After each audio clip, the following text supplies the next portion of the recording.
This is your WISS Daily News Roundup for Oshkosh Air Support, 98.3 FM and 1100 AM.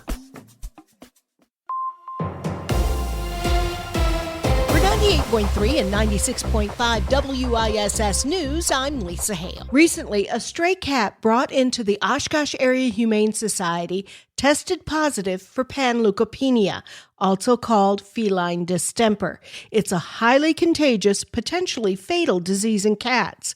So the shelter is pausing cat surrenders for the time being. Yava Engel, Executive Director of OAHS. Unfortunately, we did have one kitty at the shelter who passed away from panleukopenia, and we had one kitty who was in foster care pass away from panleukopenia. And so being that it's a very, very contagious illness and can be very dangerous for especially kittens under 5 months of age, we immediately enacted our protocol for how to deal with an outbreak of this sort because it can spread extremely, extremely fast. While the shelter is not accepting surrenders at this time, they are still taking in stray animals. Because we're contracted with multiple municipalities, including Oshkosh, of course, for taking in stray animals. So we're still honoring all of those.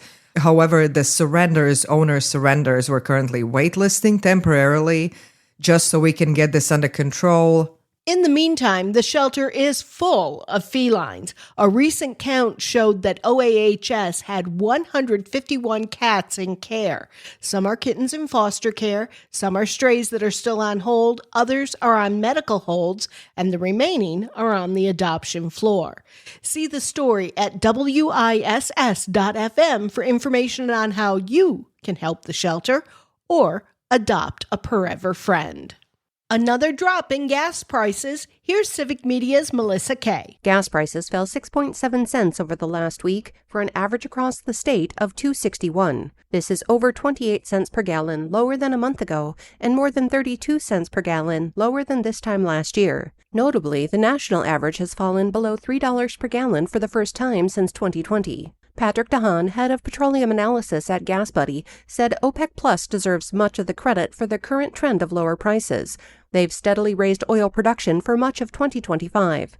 Barring any major disruptions, gas prices are likely to stay under $3 for much of the next few months. In Appleton and Oshkosh, the average price for a gallon of gas is $2.58. That's down 11 cents from last week. In Green Bay, the price is averaging $2.65.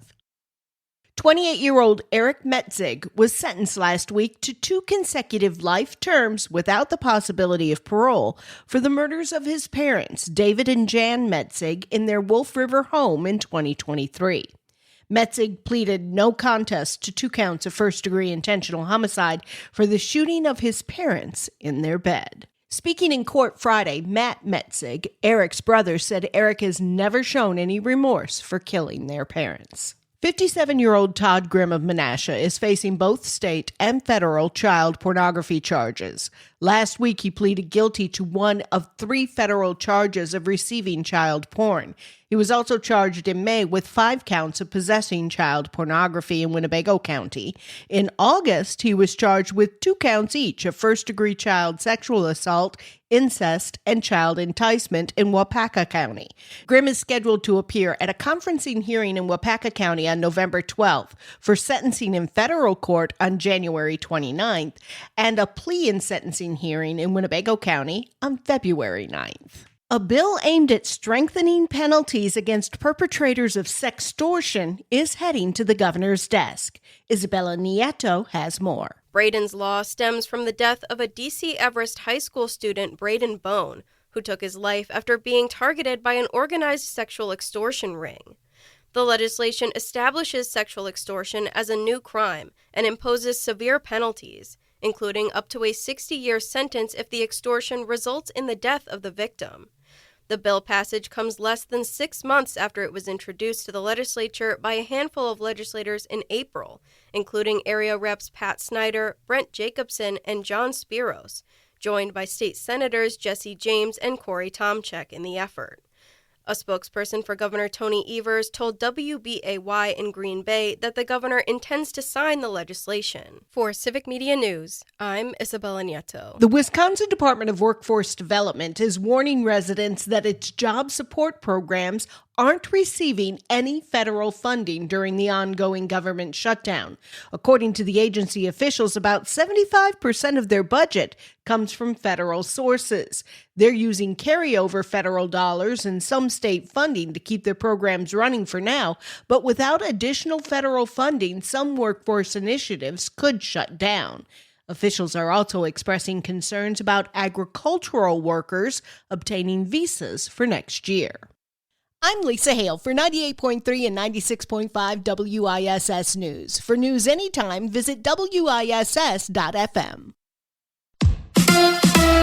Will Fickell be fired? Hi, I'm Mike Clemens with sports. College football. The Badgers face number 6 ranked Oregon. Saturday night, Wisconsin has never beat a ranked team since Luke Fickell took over as head coach 3 years ago. They're 0-9. Fickell says he can't be concerned about his future at Wisconsin. It's not going to change the fact that we got to practice tomorrow. It's not going to change the fact of anything on Saturday. But I have not been told. I'm not worried about that. I mean, I understand, if we don't meet expectations and we don't do the things we need to do, anything can happen.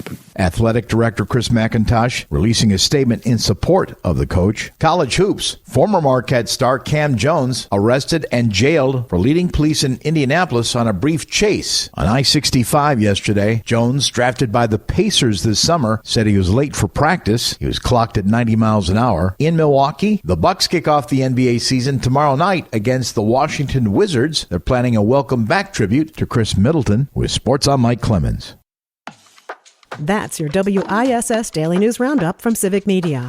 Subscribe to this podcast on Spotify, Apple, or wherever you find your podcasts. Find more news at WISS.FM.